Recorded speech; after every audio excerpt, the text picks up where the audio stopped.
Nah, di video kali ini kita akan menyimak penjelasan mengenai implementasi program MBKM Merdeka Belajar Kampus Merdeka di tingkat Fakultas Universitas Atmajaya Yogyakarta. Yuk simak videonya. Apa kebijakan di fakultas tentang program MBKM untuk mahasiswa dan dosen? Yang pertama dalam bentuk exchange student, baik internal ya, antar prodi di Universitas Atmajaya Yogyakarta dengan prodi yang lain. Kemudian yang kedua dengan Fakultas Hukum di luar Universitas Atmajaya Yogyakarta. Untuk Fakultas Hukum ya kami menjalin beberapa kerjasama dengan Fakultas Hukum universitas-universitas lain. Kami tuangkan dalam bentuk Memory of Understanding.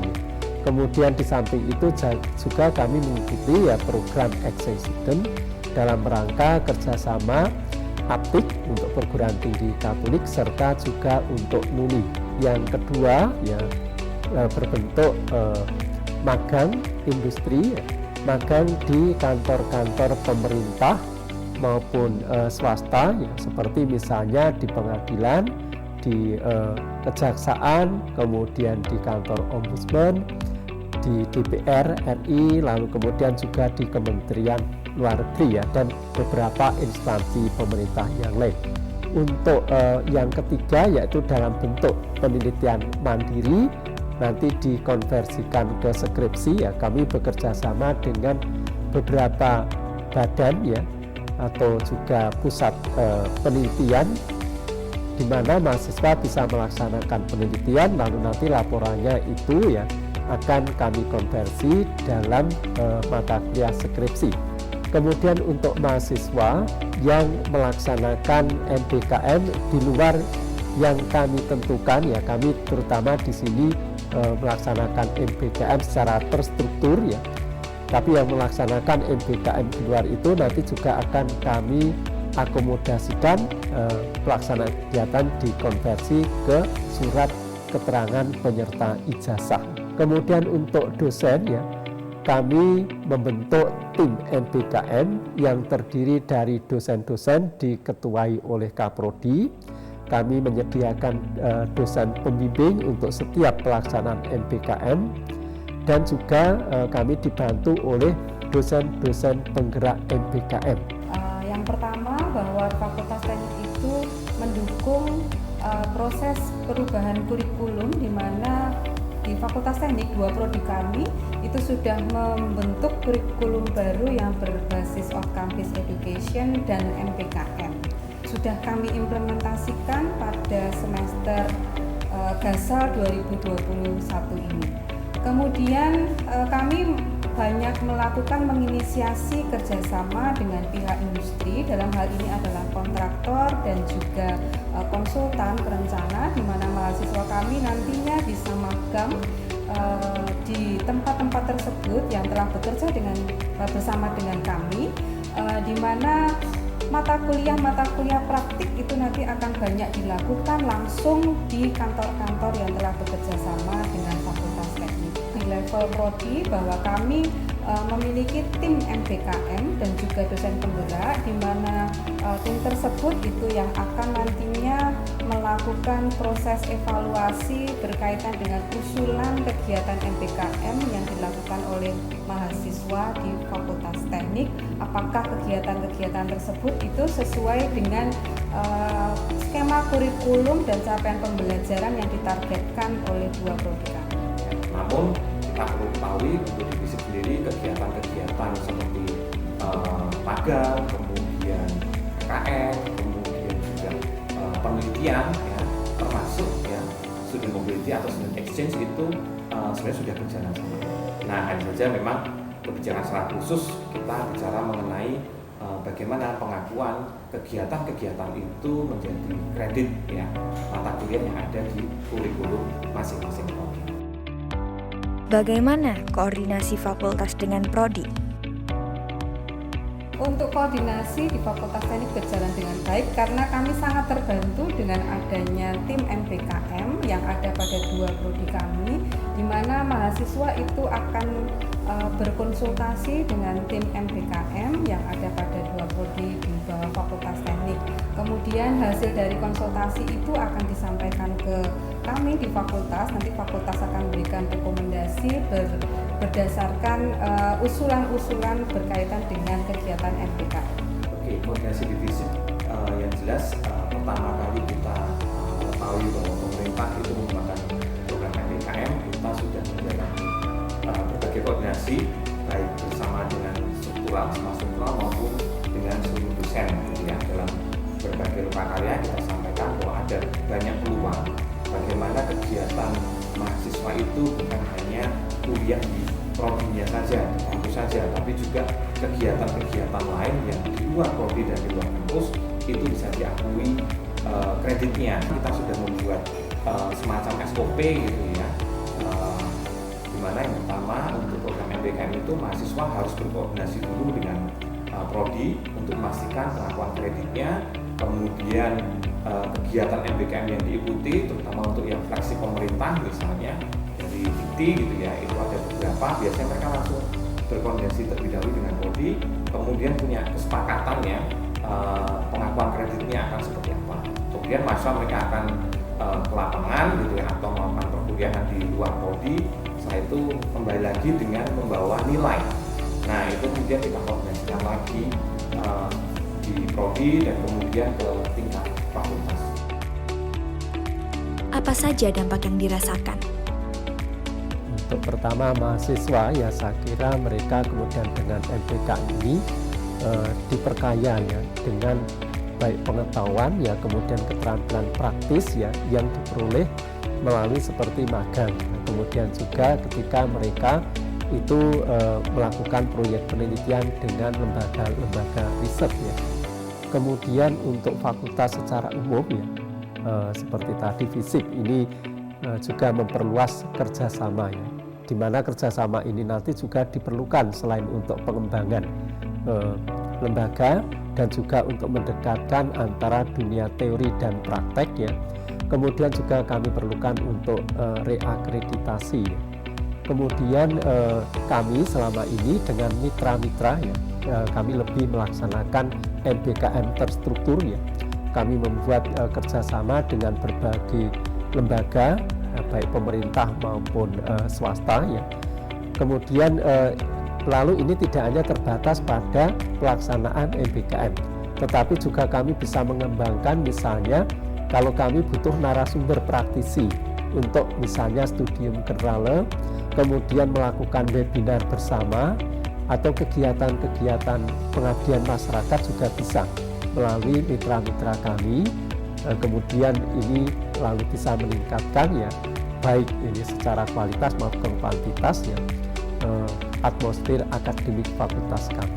Fakultas harus siap terhadap proses pencatatan kegiatan MBKM, di mana kami harus menyiapkan sistem informasi yang pastinya akan dibantu juga oleh universitas berkaitan dengan pencatatan kegiatan MBKM. Kemudian untuk mahasiswa mereka dapat memperoleh pengalaman terutama dalam hal praktik yang tidak bisa didapatkan kalau hanya mendapatkan kuliah teori di kampus. Lalu adakah rekomendasi yang ingin disampaikan untuk perbaikan program MBKM ke depannya?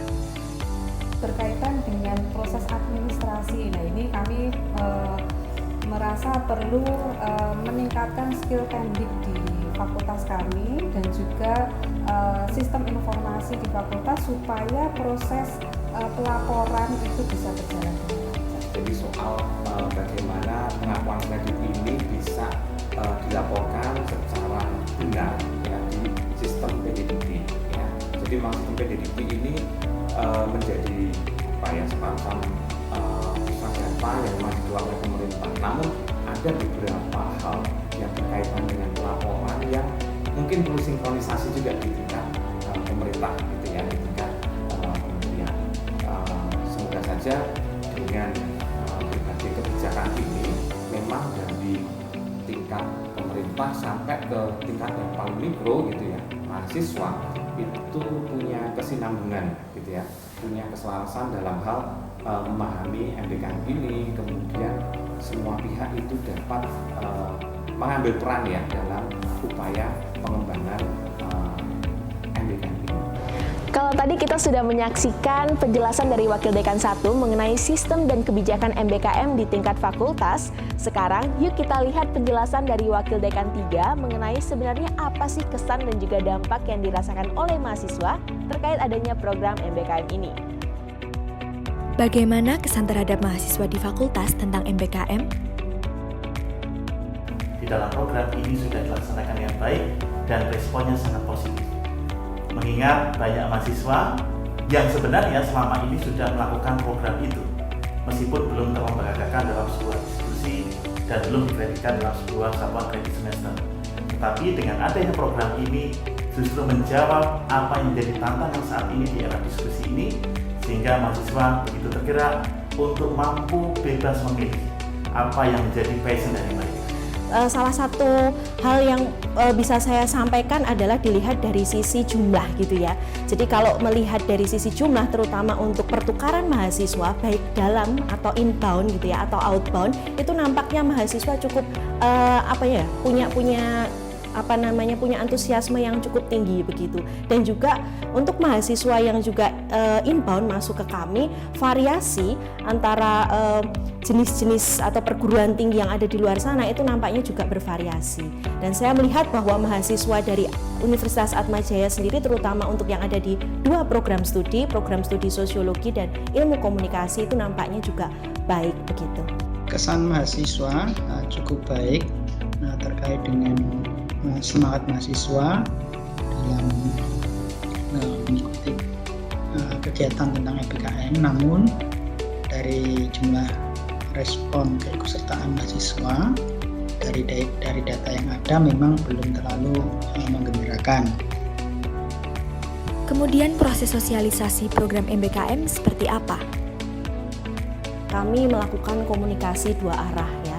Jadi memang universitas sendiri sudah memberikan informasi dalam bentuk poster, kemudian email juga yang disampaikan kepada mahasiswa, itu yang sudah dilakukan oleh universitas, dan kami di fakultas serta prodi itu bertugas untuk lebih mendorong. Nah, beberapa hal media yang kami punya, misalkan Instagram Visip UAJY, kami maksimalkan dengan baik. Artinya kami juga menyampaikan poster-poster atau informasi yang sudah disampaikan oleh universitas. Sosialisasi program juga dilakukan oleh dosen penggerak yang dibentuk di masing-masing departemen. Tujuannya untuk memberikan penjelasan ya terkait hal teknis perusahaan ya atau dunia industri maupun perguruan tinggi mitra. Dampak apa yang terlihat? Pertama itu dari sisi mahasiswa. Dari sisi mahasiswa ketika mereka kembali lagi gitu ya, melanjutkan mungkin SKS yang belum selesai, itu kemudian mereka punya cerita gitu ya bahwa saya punya pengalaman untuk mengikuti MBKM dalam hal apa. Nah, bagi mahasiswa sendiri pun juga pada akhirnya bisa menjadi perantara begitu atau memberikan testimoni kepada adik-adik angkatan atau bahkan teman-teman seangkatan begitu. Nah, selain itu juga dampak terkait dengan mitra. Kami memiliki mitra-mitra kerjasama yang tentu saja dengan adanya MBKM ini kami diminta untuk terus-menerus melakukan komunikasi secara intensif. Bahkan ada beberapa mitra-mitra yang justru juga memperpanjang masa misalnya magang ya, masa magang bagi mahasiswa karena melihat bahwa memang mahasiswa-mahasiswa ini punya bekal yang baik begitu ya untuk selanjutnya bisa memperpanjang magang atau bahkan sampai pada akhirnya mahasiswa ini juga bisa bekerja di lokasi magang tersebut. Terkait dengan pertukaran mahasiswa, tentunya mahasiswa bisa belajar dari segi budaya ya, tidak hanya yang ada di Yogyakarta, dia bisa belajar dengan teman-teman yang ada di kampus lain, baik dalam konteks intellectual quotient maupun emotional quotient itu. Tentunya kegiatan ini juga sangat baik ya bagi pengembangan soft skill mahasiswa Fakultas Teknik khususnya, sekaligus implementasi nilai-nilai UAJY dalam kegiatan bermasyarakat. Rekomendasi apa yang bisa diberikan untuk program ini? Nah, ini sebenarnya sudah baik gitu ya, tetapi memang perlu ditingkatkan kembali dan PR terbesar kita adalah mencoba untuk memotivasi mahasiswa untuk bisa dalam tanda kutip keluar seperti itu. Nah, memang yang lebih baik lagi adalah optimalisasi tadi ya, kerjasama yang sudah kita punya. Rekomendasi kan bisa bagi jadi dua, yaitu rekomendasi untuk internal dan rekomendasi untuk eksternal. Rekomendasi untuk internal tentunya dari 8 program yang telah kami lakukan, kami juga akan melihat sejauh mana efektivitas, efisiensi, dan sebagainya. Dari 8 itu yang saat ini baru kita tentukan hanya 3, dan kedepannya semoga program-program yang lainnya juga bisa kita lakukan. Artinya perlu ada sinergitas antara universitas dengan program studi agar supaya ini dapat terlaksana dengan baik. Bagaimana peran tenaga pendidikan dalam pengolahan data? Yang outbound-nya nanti kami akan mendapatkan informasi dari penyelenggara untuk tanggal-tanggal program MBKM tersebut. Setelah itu kami akan membuat poster yang akan dipromosikan ke mahasiswa di UAJ. Setelah itu, mahasiswa yang sudah mendaftar dalam program MBKM nantinya akan kami rekap, kemudian kami laporkan ke penyelenggara. Setelah itu kami pantau untuk proses pembelajarannya. Di akhir semester nantinya kami akan meminta nilai mahasiswa UAJ yang ada di universitas lain. Rekomendasi apa yang paling tepat untuk perbaikan program MBKM? Jadi ada sistem yang bernama si MBKM. Saat ini sedang dalam proses pengerjaan. Harapannya untuk kedepannya sistem tersebut dapat dimaksimalkan sebaik mungkin sehingga kami tidak kesulitan untuk mendapatkan data dan bisa mendapatkan data dengan segera. Bagaimana tata kelola administrasi dalam penyelenggaraan MBKM? Untuk administrasi semua dilakukan oleh prodi. Kami hanya sebagai istilahnya pengarsipan database aja. Kalau semua tata kelolanya yang proses prodi. Bagaimana aktivitas KAA dalam program MBKM? Jadi kami mendata semua mahasiswa dari perguruan tinggi lain yang akan mengikuti pertukaran mahasiswa di Universitas Atmajaya Yogyakarta. Jadi kami dari KAA akan mendata mulai dari nama, tempat tanggal lahir, dan sebagainya itu untuk kemudian dikeluarkan NPM, kemudian kami koordinasikan dengan kantor sistem informasi sehingga para mahasiswa ini akan mendapatkan email students dan fasilitas lain seperti mahasiswa di Atmajaya. Wah, ternyata program MBKM di kampus kita sudah berjalan dengan baik loh, mulai dari persiapan, sistem, hingga antusiasme dari mahasiswa yang mengikuti program ini. Semoga kedepannya program MBKM bisa membawa pengaruh yang baik untuk semua pihak ya.